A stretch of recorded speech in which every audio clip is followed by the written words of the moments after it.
وَلَقَدْ يَسَّرْنَا الْقُرْآنَ لِلذِّكْرِ فَهَلْ مِن مُّدَّكِرٍ یعلمون ظاہرا من الحیات الدنیا وہم عن الآخرۃ ہم غافلون۔ سبحان اللہ، کس خوبصورتی کے ساتھ، کیا اسلوب ہے قرآن کا۔ ایک امر واقعہ ہے کہ ظاہری طور پر رومی مغلوب ہوئے ہیں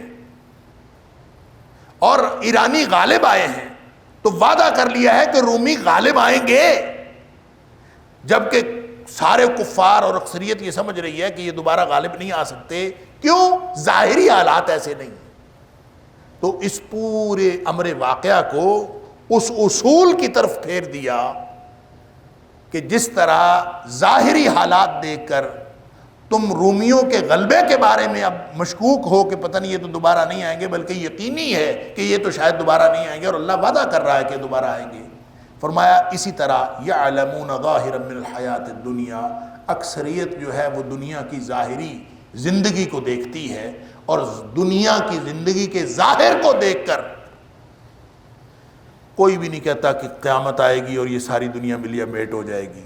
اللہ اکبر، اتنی بڑی بڑی بلڈنگیں، اتنے بڑے بڑے پہاڑ، اتنے بڑے بڑے سمندر، آدمی دیکھ کے دنگ رہ جاتا ہے۔ اس ساری چلتی پھرتی بھری پوری دنیا کو، اس دنیا کی زندگی کو دیکھ کر اکثریت جو جانتے نہیں ہیں نا، وہ کہتے ہیں یعلمون، وہ کیا جانتے ہیں، وہ کیا اظہار کرتے ہیں، کیا وہ یقین رکھتے ہیں، ظاہرا من الحیات الدنیا، دنیاوی زندگی کے ظاہر کو دیکھ کر وہ یہ نہیں سمجھتے کہ آخرت قائم ہوگی۔ جس طرح رومیوں کے ظاہری حالات دیکھ کر کوئی نہیں سمجھتا کہ یہ غالب آئیں گے، اسی طرح دنیاوی زندگی کے ظاہر کو دیکھ کر کوئی بھی یہ نہیں کہتا کہ آخرت قائم ہوگی۔ یہ دنیا، اللہ فرماتا ہے کل من علیہا فان، یہ پہاڑ جو ہیں یہ تو روئی کے گالوں کی طرح اڑا دیے جائیں گے۔ اللہ اکبر۔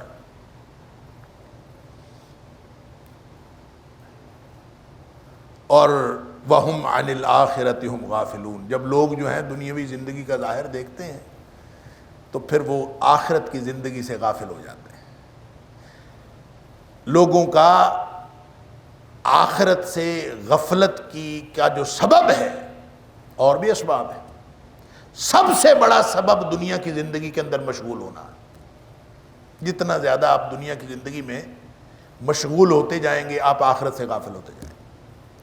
یعلمون ظاہرا من الحیات الدنیا، دنیا کی زندگی کے ظاہر سے وہ کیا جانتے ہیں؟ وہ یہ سمجھتے ہیں کہ یہ تو قائم رہے گی، ان کو اس سے پتہ چلتا ہے کہ یہ تو قائم دائم ہے، سب کچھ ہے۔ وَهُمْ عَنِ الْآخِرَةِ هُمْ غَافِلُونَ، اور آخرت سے وہ غافل ہو جاتے ہیں۔ اس کا مطلب پتہ کیا ہے؟ دنیا کی زندگی کو استعمال کرنا اور بات ہے، دنیا کی زندگی میں مشغول ہونا اور بات ہے۔ ہر شخص نے رہنا تو دنیا میں ہی ہے، لیکن اس دنیا کے ساتھ انٹریکشن کیسا رکھنا ہے، اس سے فرق پڑتا۔ اگر آپ دنیا میں مشغول ہوتے چلے جائیں گے کسی ایک چیز میں، حتیٰ کہ میں یہ سمجھتا ہوں یہ جو کیمرے لگے ہیں، یہ جو ٹیکنالوجی ترقی کر رہی ہے، آپ اس ٹیکنالوجی کے اندر، آپ حال کی خوبصورتی کے اندر، آپ چیزوں کی خوبصورتی کے اندر، ان کی ٹیکنالوجی کی ٹیکنیکل امپروومنٹ کے اندر آپ جتنی ان چیزوں کے اندر مشغول ہوں گے، آپ کی جو آخرت کی طرف سے غفلت ہے اس میں اضافہ ہوتا جائے۔ لہذا ممکن نہیں ہے کہ کوئی شخص دنیا میں مشغول ہو اور آخرت کی طرف سے اس کی غفلت جو ہے اس کے اندر اضافہ نہ ہو، یہ ممکن ہی نہیں۔ جتنا زیادہ آپ دنیا میں مشغول ہوتے چلے جائیں گے، چاہے وہ دنیا کی چیزیں آپ آخرت کے لیے استعمال کر رہے ہوں، لیکن جتنا زیادہ توجہ آپ کی دنیا کی طرف ہوگی، دنیا کی زندگی کی اہمیت ہوتی چلی جائے گی، اتنی آپ کو آخرت کی طرف سے غفلت میں جو غفلت آپ کے اوپر چھاتی چلی جائے گی۔ انا للہ و انا الیہ۔ کبھی سوچا ہے؟ استعمال دنیا کی زندگی کرتے ہیں۔ نبی اکرم صلی اللہ علیہ وآلہ وسلم کھجور کی چٹائی پر آرام فرما رہے ہیں، چٹائی کے نشان جسم اطہر پر پڑ گئے۔ آپ بستر نہیں بنا سکتے تھے؟ اچھا، دنیا کی زندگی جس میں آپ مشغول ہو جائیں تو اس میں آخرت کی غفلت وہ تو لازمی. تو یہی فرمایا تھا نا نبی کریم صلی اللہ علیہ وسلم نے. عمر فاروق رضی اللہ تعالیٰ عنہ نے جب آنکھوں میں آنسو آ گئے نبی پاک صلی اللہ علیہ وسلم کے جسم اطہر پر نشان دیکھ کہ کیسر و کسرا تو نرم گرم بستر پر سوئیں, آپ سچے نہیں ہیں اللہ کے رسول, ہم آپ کے لیے کوئی نرم بستر نہ بنا دیں. نبی کریم صلی اللہ علیہ وسلم فرمایا یا عمر اما ترضى ان تكون لهم الدنيا ولنا الاخرہ. عمر تو اس بات پر راضی نہیں ہے کہ ان کے لیے دنیا ہے ہمارے لیے آخرت. فرق ہے. اس لیے نبی پاک صلی اللہ علیہ وسلم کو فرمانا ہے کن فی الدنیا کأنک غریب او عابر سبیل. دنیا میں زندگی اس طرح سے گزارو جس طرح تم اجنبی مسافر ہو. مسافر نے سفر کرنا ہوتا ہے تو بس اگر اچھی مل جائے تو بھی سفر, اچھی نہ ملے تو بھی سفر ہی کرنا ہے.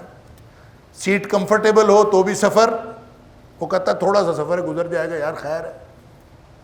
وہ کوئی بس کے اندر سفر کرتے ہوئے یہ تھوڑا سوچتا ہے کہ میں اس بس کی سیٹوں کو درست کروا لوں, وہ یہ تھوڑا سوچتا ہے کہ میں اس بس کو نئی کروا لوں, اس کو اوورہال کرا لوں.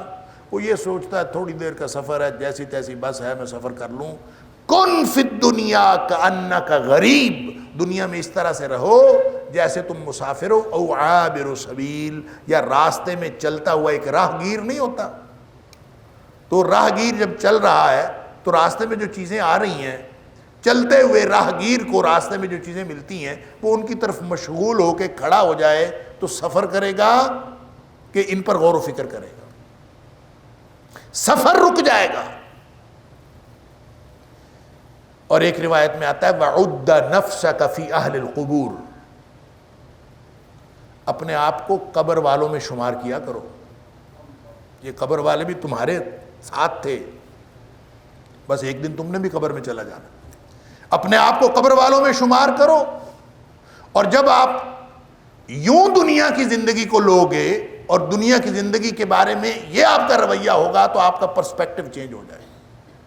آخرت اصل اہمیت اختیار کر جائے گی, اور جب آخرت اصل اہمیت اختیار کر جائے گی پھر دنیا اس کا نقصان نہیں کر سکتی.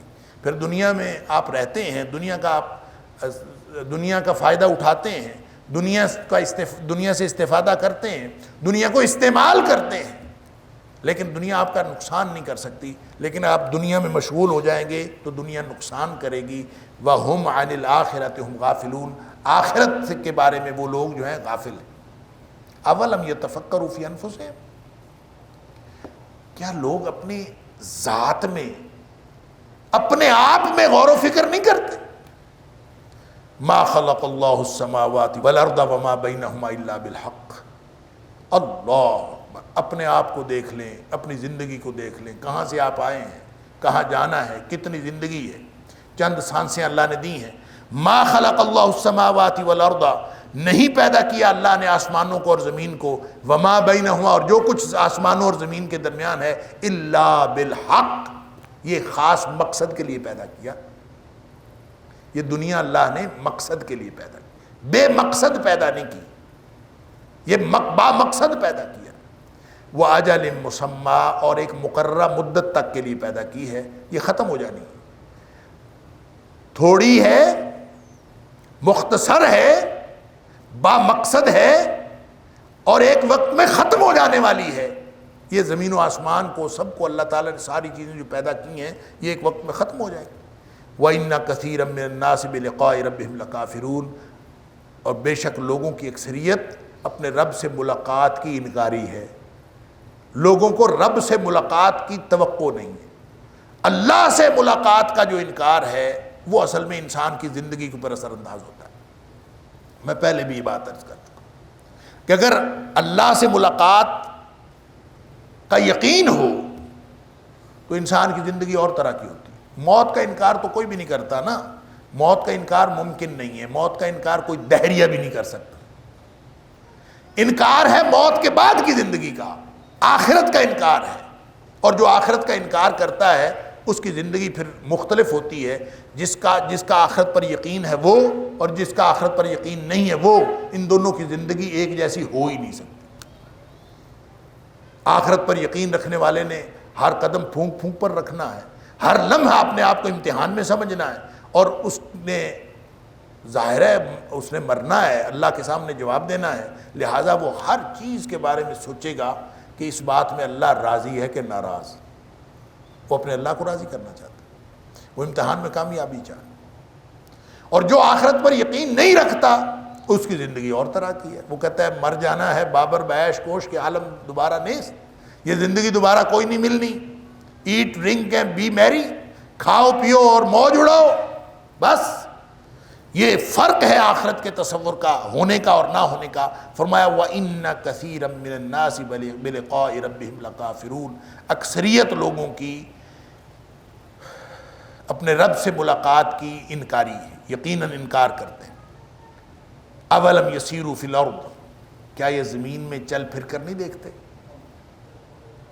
کتنی دنیا آئی، کتنی دنیا چلی گئی. یہ آخرت کا انکار کیسے کرتے ہیں؟ اولم یسیروا فی الارض، کیا یہ زمین میں سیر کر کے نہیں دیکھتے؟ فینظروا کیف کان عاقبۃ الذین من قبلہم، پھر یہ دیکھیں، زمین میں چلتے پھرتے نہیں ہیں کہ یہ جا کے دیکھیں کیف کان عاقبۃ الذین من قبلہم، کہ ان سے پہلے جو لوگ گزرے ان کا حشر کیا ہوا. اللہ اکبر. کانوا اشد منہم قوۃ، تم اپنے آپ کو طاقتور سمجھتے ہو، ان سے کہیں زیادہ طاقتور وہ لوگ تھے. وَأَثَارُوا الْأَرْضَ، انہوں نے زمین کو پھاڑا تھا. اور یہ خاص چیلنج ہے کفار مکہ کو. یعنی کفار مکہ تو، یعنی مکہ تو ایک بے آب و گیا وادی تھی نا، وہاں کھیتی باڑی تو تھی ہی نہیں، نہ ہو سکتی تھی. بڑے سخت زمین تھی، وہ کہتے تھے ہم یہاں پہ کھیتی باڑی کر نہیں سکتے. ارد گرد کے لوگ، یمن والے کھیتی باڑی کرتے تھے، مصر والے کھیتی باڑی کرتے تھے، فلسطین والے کھیتی باڑی کرتے تھے، ارد گرد کے لوگ کرتے تھے. یہ لوگ تو کھیتی باڑی کر ہی نہیں سکتے. لہٰذا اللہ تعالیٰ نے کانوا اشد منہم قوۃ، طاقت کے اعتبار سے بھی وہ کہیں زیادہ تھے ان سے. وَأَثَارُوا الْأَرْضَ، اور انہوں نے زمین پھاڑی، یعنی زمین پھاڑ کر کھیتی باڑی کرتے تھے اور خوب کھیتی باڑی کی. وَعَمَرُوهَا، زمین کو انہوں نے خوب آباد کیا. اللہ اکبر. قوت بھی زیادہ تھی، طاقت بھی زیادہ تھی، ٹیکنالوجی بھی زیادہ تھی، کھیتی باڑی کا معاملات بھی زیادہ تھے. وَعَمَرُوهَا، اور زمین کو انہوں نے خوب آباد کیا. اکثر مما عمروہا، جتنا یہ لوگ آباد کر رہے ہیں نا، اس سے کہیں زیادہ انہوں نے زمین کو آباد کیا تھا. تمہارا خیال یہ ہے کہ آج بڑی آبادی ہے دنیا پر، اور آپ سمجھتے ہیں کہ جتنی ٹیکنالوجی نے ترقی آج کی ہے، جا کے چائنا کو دیکھ لیں، جب امریکہ کو دیکھ لیں، اور جتنے جو جدید ممالک ہیں، وہ کہتے ہیں حیران کن ترقی ہے. جو لوگ چائنا جاتے ہیں وہ کہتے ہیں ہر سال ہم دیکھتے ہیں حیران کن تبدیلیاں ہوتی.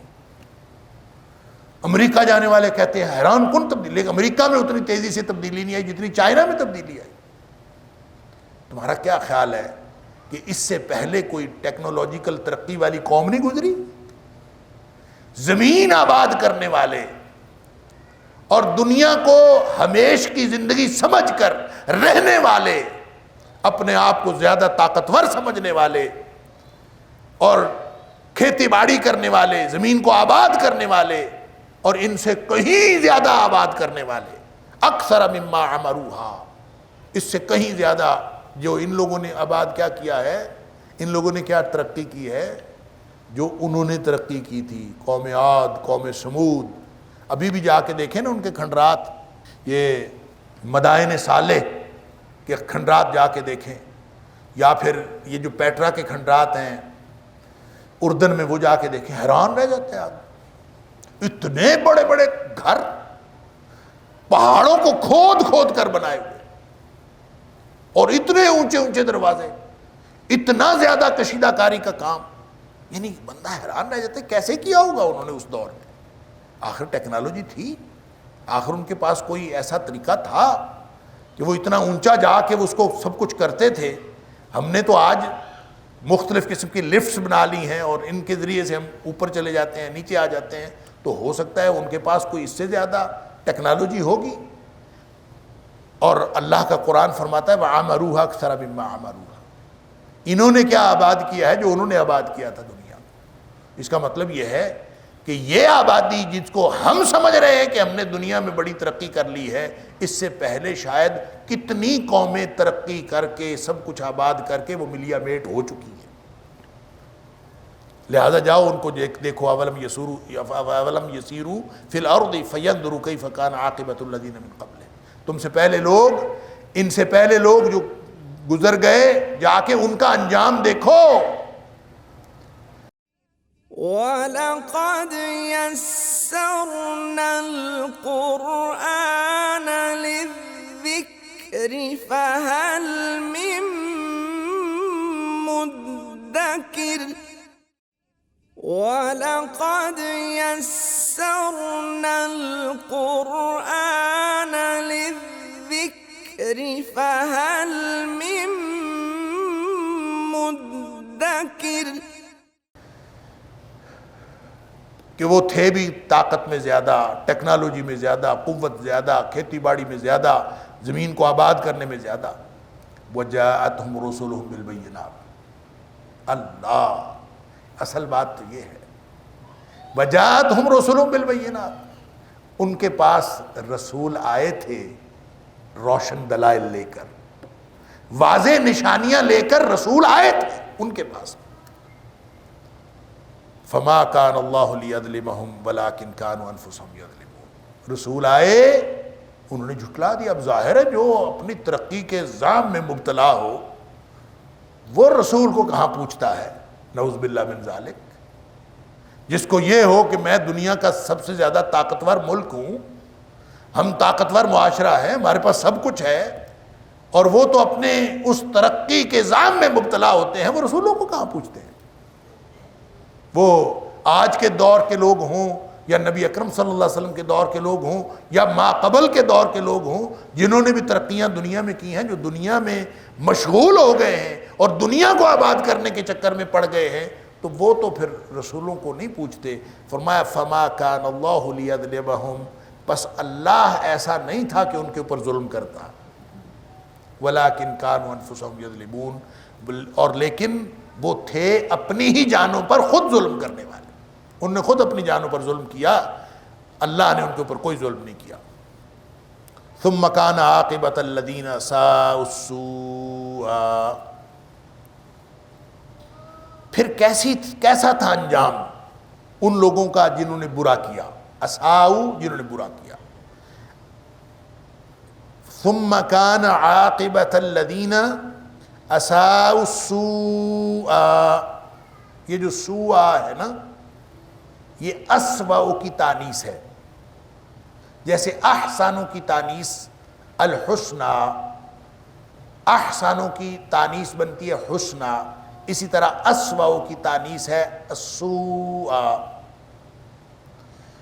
اور اس میں جو احسن ہے یا اسوأ ہے، یہ اس میں تفضیل ہے، جس کو کہتے ہیں افضل التفضیل، سب سے زیادہ برے، اور یہ تفضیل نہیں ہے، مبالغہ ہے اصل میں، کہ جن لوگوں نے برا کیا، ثم کان عاقبۃ الذین اساءوا، پھر انجام ہوا ان لوگوں کا جن لوگوں نے برا کیا، کیسا انجام ہوا؟ السوء، ایسا انجام ہوا کہ جس سے برا انجام ہو ہی نہیں سکتا تھا، بدترین انجام ہوا۔ اللہ اکبر، ڈرایا جا رہا ہے کہ ان لوگوں نے نبیوں کی مخالفت کر کے ظلم کیا اور ان کا بدترین انجام ہوا، تم اپنے انجام کی فکر کر لو۔ یہ بدترین انجام کیوں ہوا؟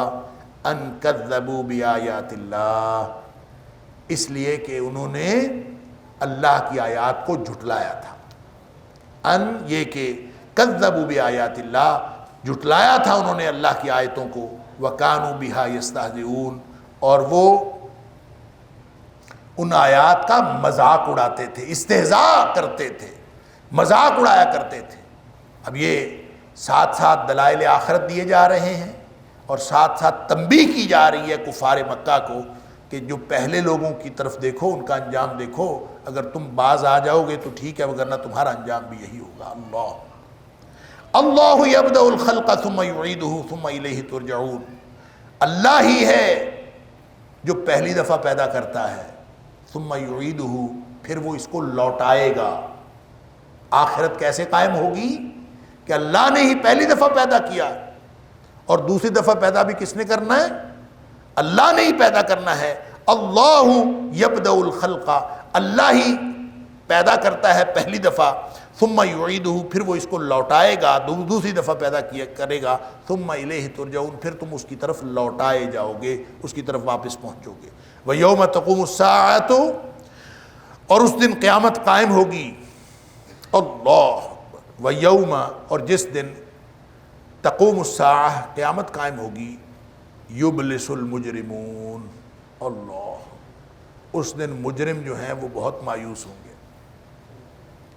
یہ جو ابلس یبلس، ابلاس ہے نا، ابلاس کا معنی ہوتا ہے لاجواب ہو کر خاموش ہو جانا، جس کے پاس کوئی دلیل نہ ہو، کوئی جواب نہ ہو، اور وہ خاموش کھڑا ہوا ہو، اس وقت اس کی جو مایوسی ہے وہ دیدنی ہوتی ہے۔ اللہ تعالیٰ معاف فرمائے۔ فرمایا کہ قیامت والے دن، وَيَوْمَ تَقُومُ السَّاعَةُ، جب قیامت قائم ہوگی، اللہ کی طرف لوٹایا تو سب نے جانا ہے، سب نے آخرت میں اکٹھے ہونا ہے۔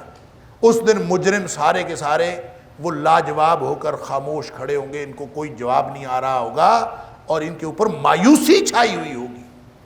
ابلیس کا معنی بھی مایوس ہے نا، جو اللہ کی رحمت سے مایوس ہوا۔ تو یبلس المجرمون، مجرم اس دن لاجواب، خاموش اور مایوس ہوں گے۔ اللہ تعالیٰ معاف فرمائے۔ وَلَمْ يَكُنْ لَهُم مِّن شُرَكَائِهِمْ شُفَعَاءُ، اور نہ ہی ان کے کوئی وہ شریک ہوں گے جن کی یہ اللہ کے شریک ٹھہرا کے جن کی پوجا کرتے رہے۔ وَلَمْ يَكُنْ لَهُم مِّن شُرَكَائِهِمْ، ان کے شریکوں میں سے کوئی بھی نہیں ہوگا وہاں، شفعاء، جو سفارش کریں، کوئی شریکوں میں سے سفارش کرنے والے کے لیے نہیں ہوگا۔ جو یہاں کہتا ہے نا کہ فلاں سفارشی اور فلاں سفارشی، اللہ نے کیٹاگوریکلی اس کا رد کر دیا کہ کوئی سفارشی وہاں سفارش نہیں کرے گا۔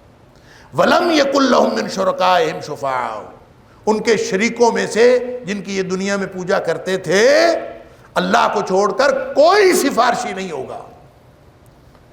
وَكَانُوا بِشُرَكَائِهِمْ كَافِرِينَ، وہ اپنے شریکوں کے منکر ہوں گے اس دن۔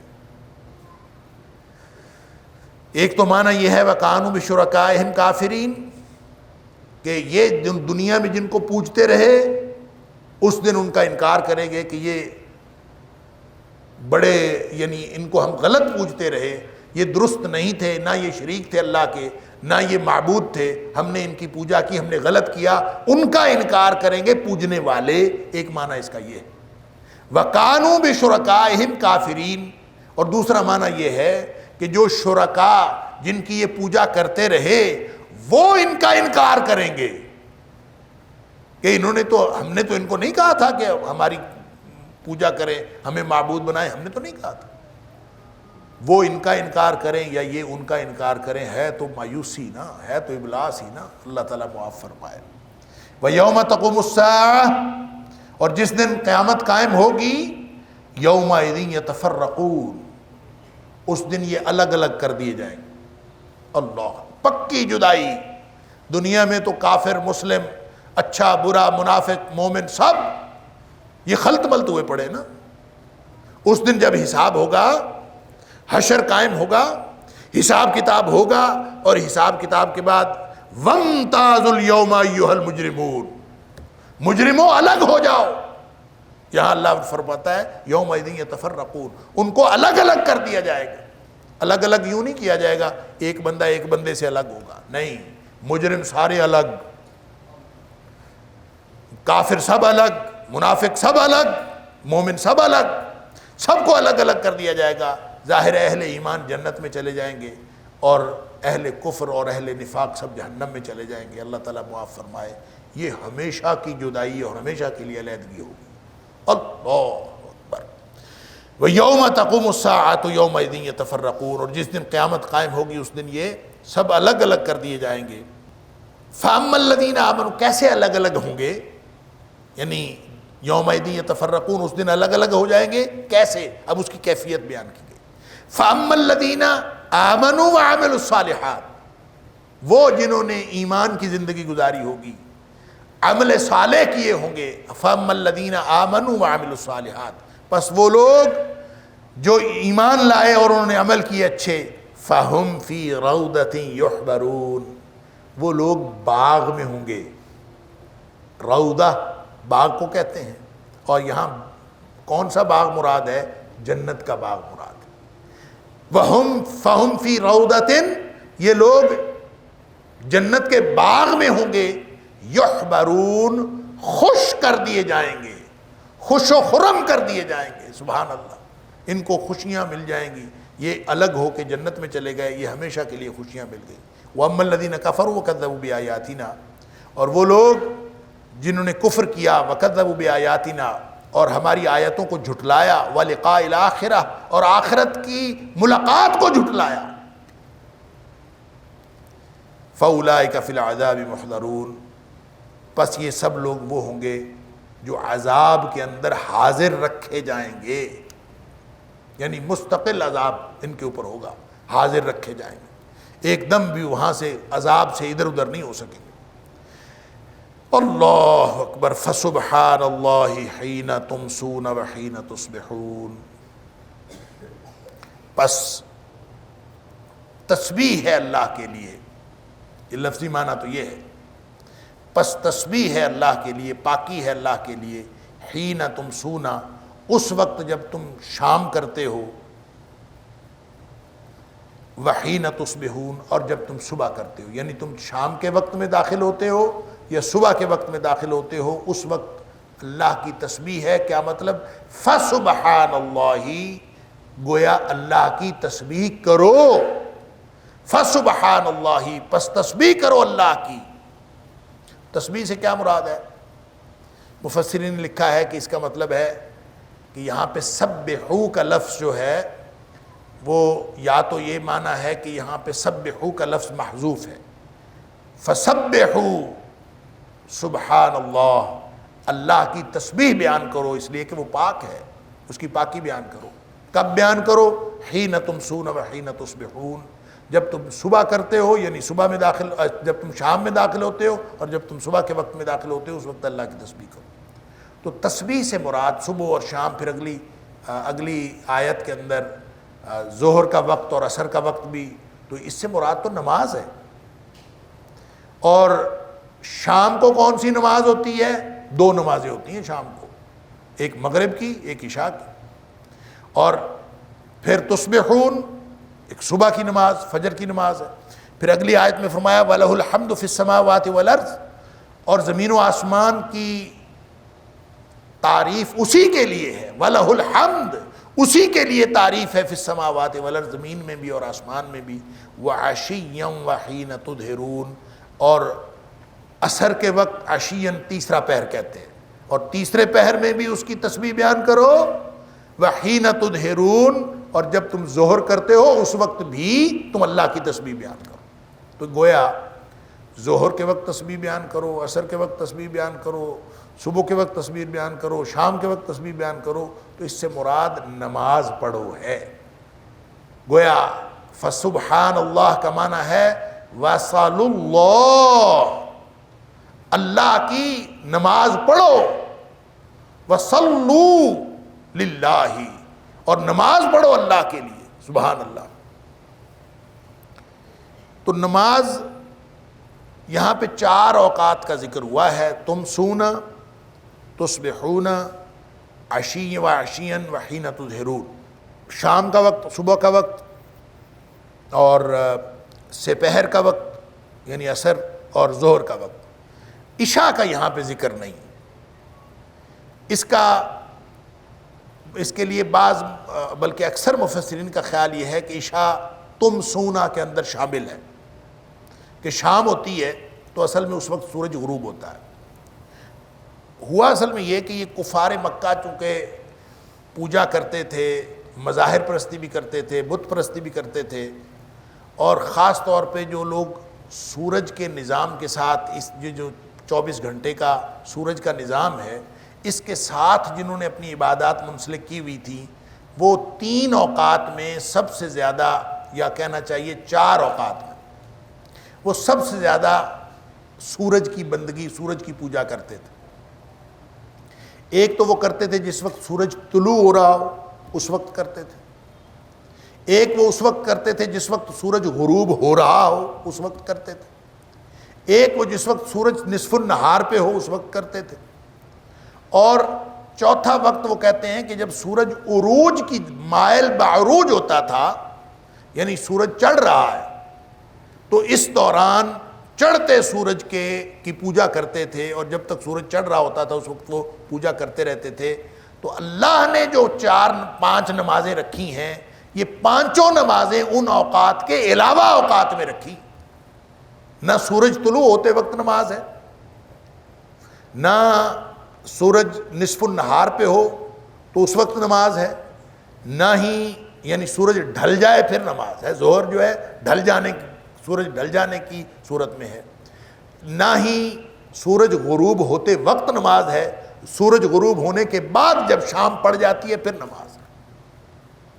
تو یہ وہ اوقات ہیں جب وہ سورج کی پوجا کرنے والے، چونکہ 24 گھنٹے سورج کے ساتھ منسلک ہیں، اوقات سورج کے گردش کے ساتھ منسلک ہیں، لہٰذا ان اوقات میں نماز کا حکم نہیں ہے جن اوقات میں سورج کی پوجا کرنے والوں نے ان اوقات کو نماز کے لیے یا پوجا کے لیے مختص کر رکھا تھا۔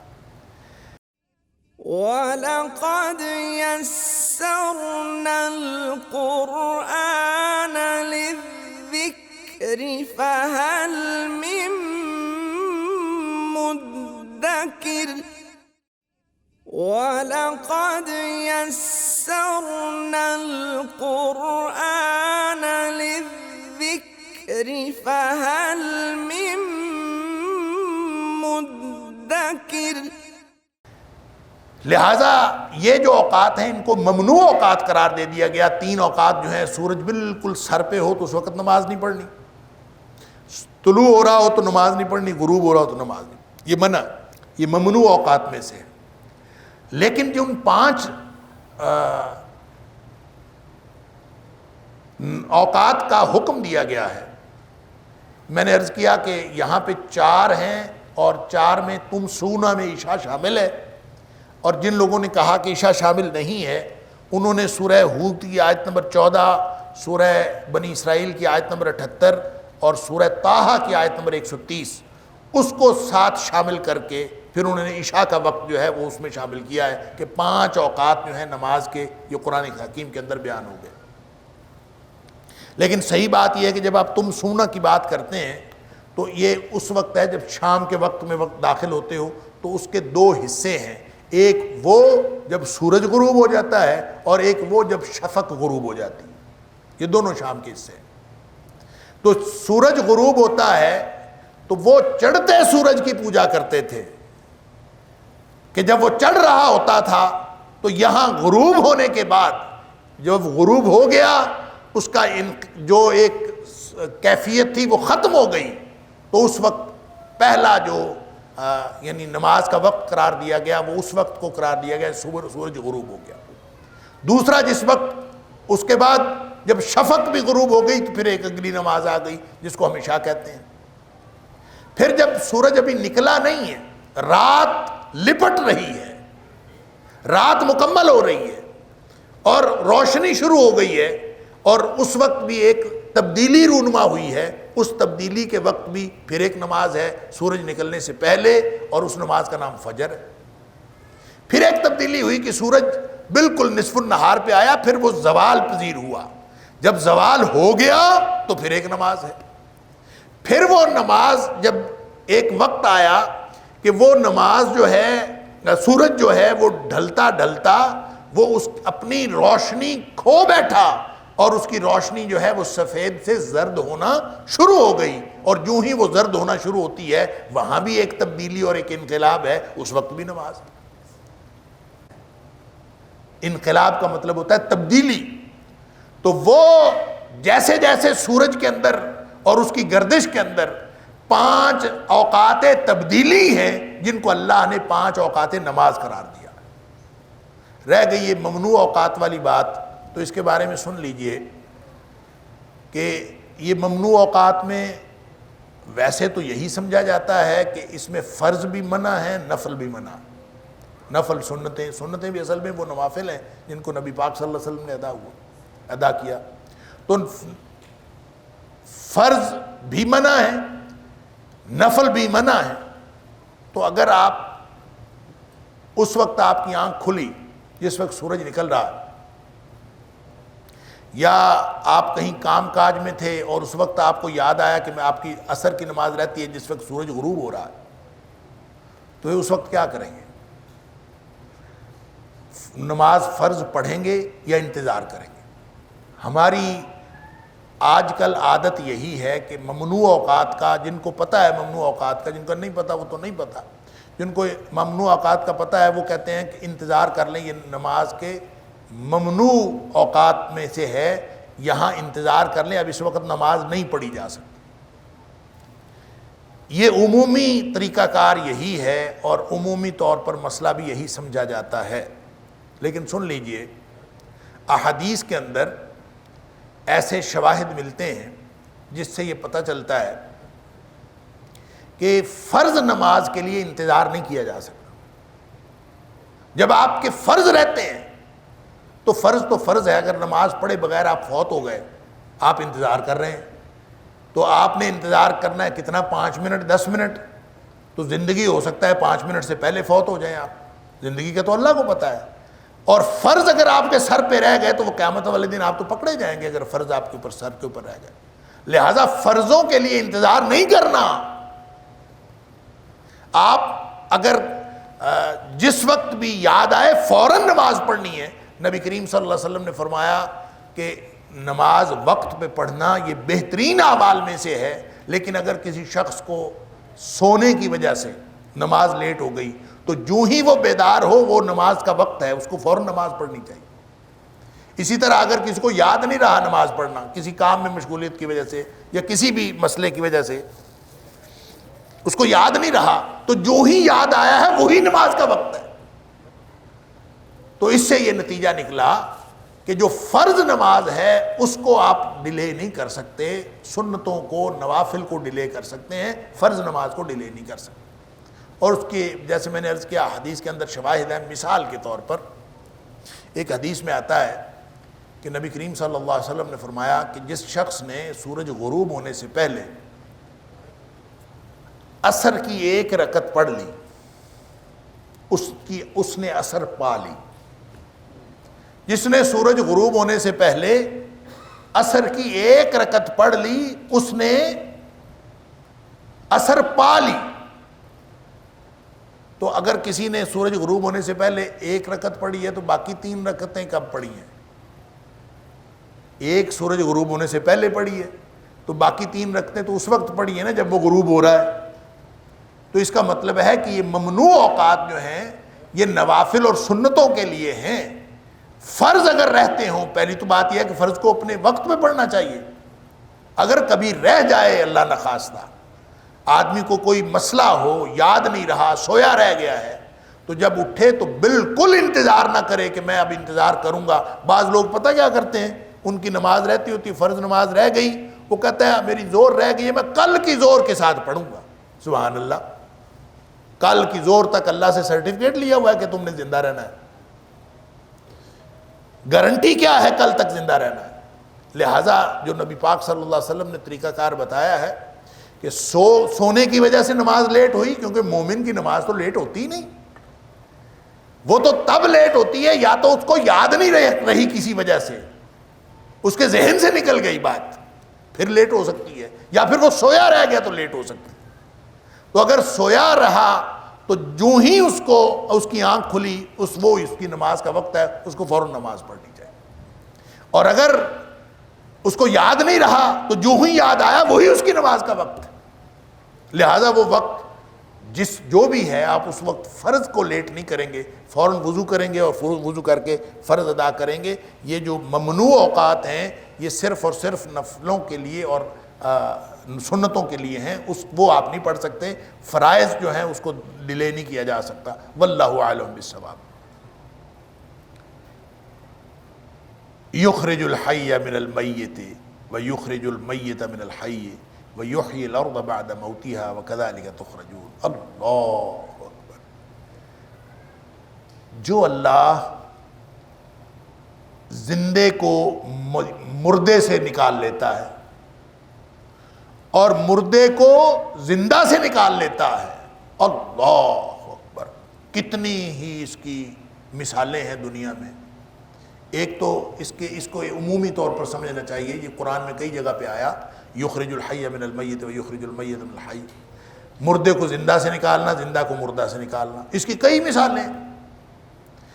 اس کا عمومی طور پر یہ سمجھنا چاہیے کہ جہاں انسان زندگی کے آثار نہیں سمجھتا، جہاں انسان کو کسی چیز کا امکان ہی نظر نہیں آتا، اللہ تعالیٰ اس کو بھی ممکن بنا دیتا ہے۔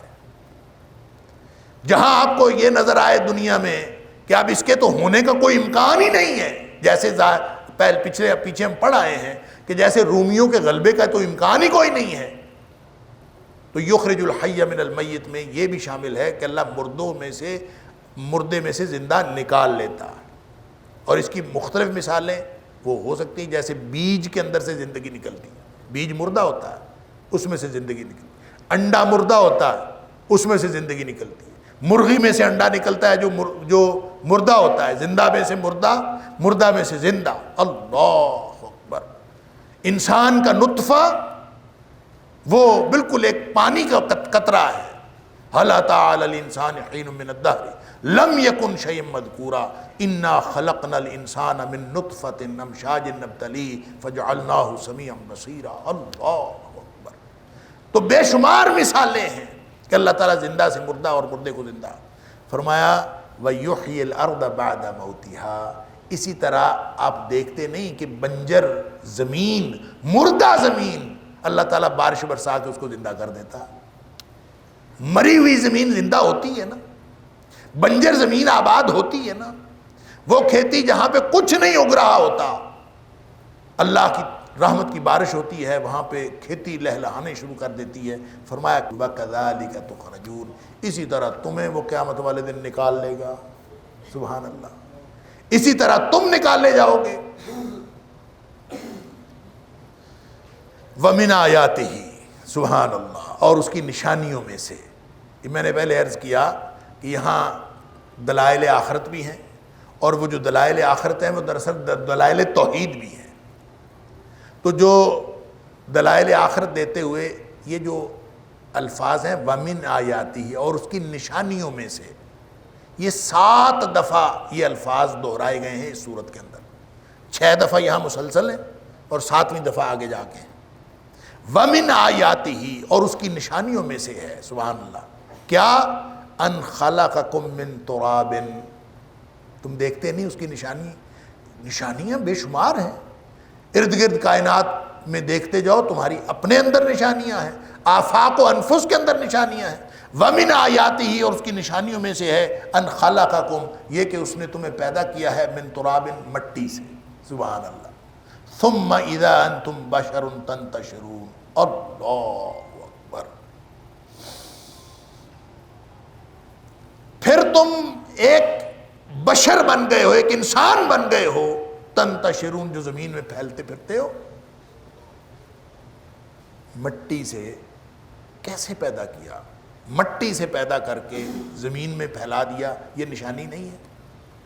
وَمِنْ آیَاتِهِ، یہ اللہ کی نشانی۔ وَمِنْ آیَاتِهِ أَنْ خَلَقَ لَكُم مِّنْ أَنفُسِكُمْ أَزْوَاجًا، یہ بھی اور یہ بھی اللہ کی نشانیوں میں سے ہے کہ اس نے تمہارے لیے، تمہارے اندر میں سے تمہاری بیویاں پیدا کی۔ ازواجن، زوج جوڑے کو کہتے ہیں، بیوی کے لیے شوہر جوڑا ہے اور شوہر کے لیے بیوی جوڑا ہے۔ فرمایا وَمِنْ آیَاتِهِ، اور اس کی نشانیوں میں سے ہے ان خلق لکم، جس نے پیدا کیا تمہارے لیے من انفسکم، تمہارے اندر میں سے ہی، تمہارے اپنے آپ میں سے ازواجن، جوڑے پیدا کیے. سبحان اللہ. اور یہ جوڑے کس لیے پیدا کیے؟ لِتَسْكُنُوا إِلَيْهَا، تاکہ تم سکون حاصل کرو اپنے جوڑے کے ساتھ. بیوی میاں کے ساتھ سکون حاصل کرے، میاں بیوی کے ساتھ سکون حاصل کرے، یہ نشانی نہیں ہے؟ وَجَعَلَ بَيْنَكُمْ مَوَدَّةً وَرَحْمَةً، کائنات کی اتنی بڑی نشانی، وَجَعَلَ بَيْنَكُمْ مَوَدَّةً وَرَحْمَةً، اور تمہارے درمیان محبت اور رحمت پیدا کر دی. کہاں کا رہنے والا مرد، کہاں کی رہنے والی عورت ایک نکاح کی تند سے جڑتے ہیں، دو بولی بولے جاتے ہیں نا، کوئی خونی رشتہ نہیں، کوئی آپس میں تعلق ہی کوئی نہیں، اللہ کے نام پر ان کو اکٹھا کیا جاتا ہے، اللہ کے نام پر ایک دوسرے کے ساتھ جڑتے ہیں. لیکن وہ جڑنے کے ساتھ ہی اللہ ایسی محبت پیدا کرتا ہے، ایسی آپس کے اندر جو قلبی اور روحانی تعلق بنتا ہے کہ دنیا میں کوئی تعلق شاید اتنا مضبوط نہیں ہے جتنا میاں بیوی کا تعلق مضبوط. توڑنے پہ آؤ تو اس تعلق سے کمزور تعلق کوئی نہیں، لیکن اس کی حقیقت کو سمجھو تو اس سے زیادہ مضبوط تعلق کوئی نہیں. یہ نشانی نہیں ہے کہ یہ اللہ تعالیٰ نے وَجَعَلَ بَيْنَكُمْ مَوَدَّةً وَرَحْمَةً، جب اللہ نے جوڑے بنائے تو وہ جوڑا بن گیا اور زندگی گزار لی اکٹھی، یہ اور بات ہے. وہ پنجابی میں ایک لفظ استعمال ہوتا ہے نرڈ. وہ کہتے ہیں کہ دو جانوروں کو اکٹھا باندھ دیتے ہیں نا، دو جانوروں کو بعض اوقات اکٹھا باندھ دیتے ہیں تاکہ بھاگے نہ، تو ان کو اکٹھا باندھ کہتے ہیں نرڈ کیا ہوا ہے. مطلب وہ بیچارہ اس کے بغیر نہیں جا سکتا، وہ اس کے بغیر نہیں جا سکتا، دونوں کو آپس میں باندھ دیا جاتا. تو یہ جب نکاح ہوتا ہے تو اصل میں تو نرڈ کیا جاتا ہے، لیکن یہ جو نرڈ کیا ہوا جانور ہے انسان، نرڈ کیا ہوا انسان، اس کے اندر یہ جو محبت اور رحمت پیدا ہوتی ہے نا، پھر آپ درمیان میں سے رسہ نکال بھی دیں تو نہ وہ ادھر جاتا ہے نہ وہ ادھر جاتی ہے. وَجَعَلَ بَيْنَكُمْ مَوَدَّةً وَرَحْمَةً، یہ جو آپس میں محبت اور رحمت پیدا ہوتی ہے، جتنی جو قلبی تعلق پیدا ہوتا ہے، یہ ہے اللہ کی نشانی. سبحان اللہ. اِنَّ فِي ذَلِكَ لَآيَاتٍ لِقَوْمٍ يَتَفَكَّرُونَ، غور و فکر کرنے والی قوم کے لیے اس کے اندر بڑی نشانی ہے. اللہ اکبر. آگے بھی نشانیاں بیان ہوئی ہیں. اللہ تعالیٰ مجھے اور آپ کو، ہم سب کو قرآن سمجھنے اور عمل کرنے کی توفیق عطا فرمائے. وآخر دعوانا الحمدللہ رب العالمین. إن هذا القرآن يهدي للتي هي أقوم ويبشر المؤمنين الذين يعملون الصالحات أن لهم أجرا كبيرا.